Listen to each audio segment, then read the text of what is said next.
a man by the name of Van Stein. It was Van Stein's nursery. He owned it. He was elderly, and he was selling it. And I heard about it. We contacted him and talked with him. But later on, we found out that he had given a 5-year option on this property to other, outright to other men. And this group of men wanted to improve it and to put buildings on it. And for 5 years, they went down to the town here at Wayne and applied for building permits, and they were rejected. For 5 years. And these men were big hitters and big players. And after the 5 years was up, Mr. Van Stein decided to put the property up for sale again and to see what happened. And this is when we came in and we began to literally bid on this property. But, and we would get together with him and others would put bids in on the property. And he would reject it. Time and time again, he would reject it. And one day, when we thought we might be able to get something done on the property, we had the meeting with him, and at the close of it, he said, no, I want to think about it, and he walked away. I remember going to my office and sitting down in my office, and I was just praying. I said, Lord, you know how desperately we need that property for the new church. And God spoke to me.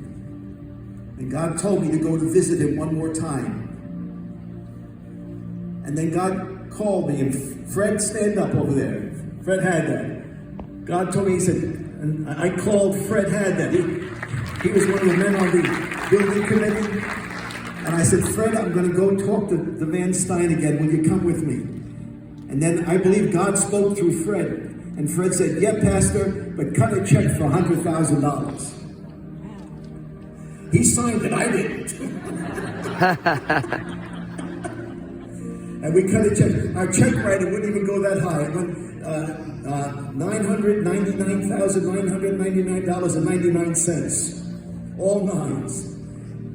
And we went down to talk to him, and I once again tried to make him, Mr. Van Stein, to see the importance of of building a church, but he wasn't interested. He was 94 years old, but still sharp as a tack.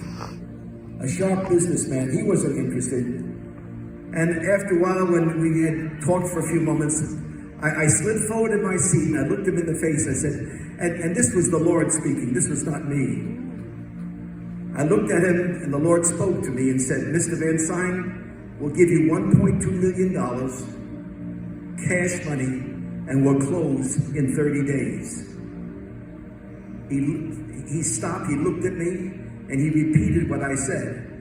I said, yes. I said, we'll give you $1.2 million for this property, cash money, and we'll close in 30 days. He reached out his hand and said, Reverend, you have a deal. You see what it was, that all these other companies and these other builders wanted to have contingencies. They had to get approvals. They had to go before the town. You had to go before the planning board. You had to go through all of the paraphernalia of getting a building permit. But here's this dumb pastor. I didn't know whether they had bodies buried on this ground or anything. And I said, listen, we'll take it in 30 days, it's yours. But Fred did sign that check, not me. And that's how we got this property. And if you would go back to those days and find many of the builders in Wayne, they were astonished. They said, how in the world did that church get that prime piece of property in the heart of Wayne, across the street from the town hall by Wayne Hills High School? How in the world did they ever get that? It was God. It was God. Hallelujah. We started to build this building. And as you know, there is a little cemetery next door to us.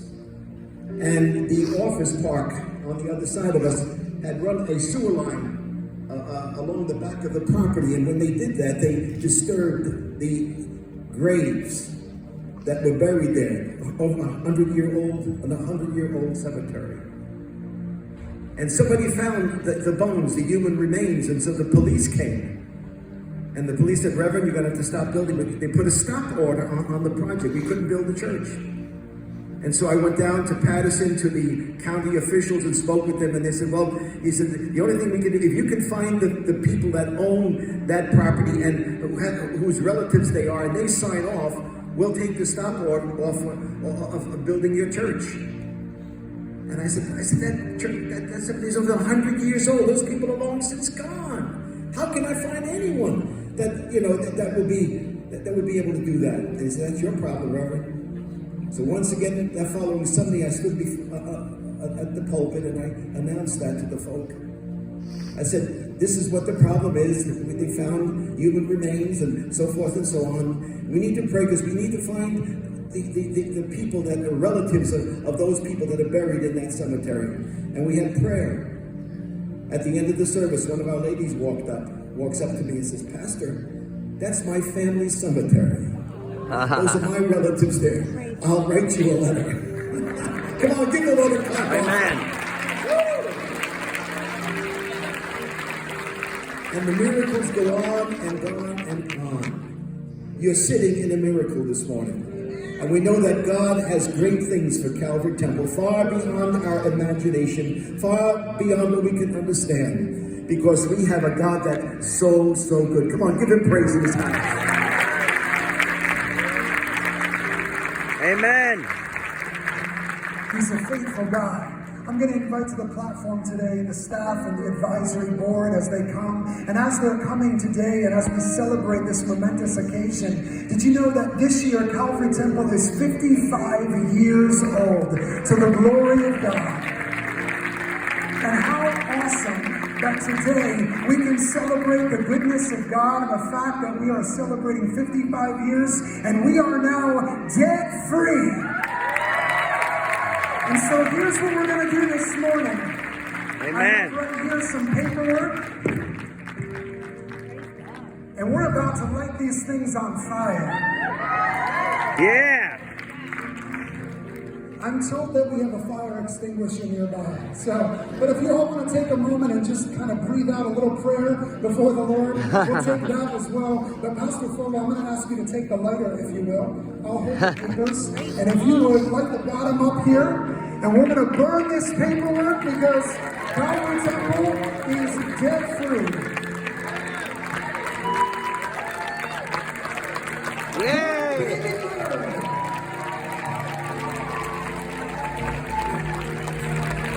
Come on, give them praise.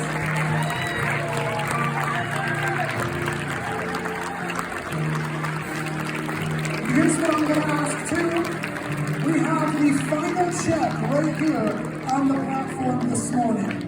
And we're going to ask our treasurer, Blanche Cologne, if you would come and if you would sign, and then I'll sign right after you. This is our final payment on the CTI mortgage.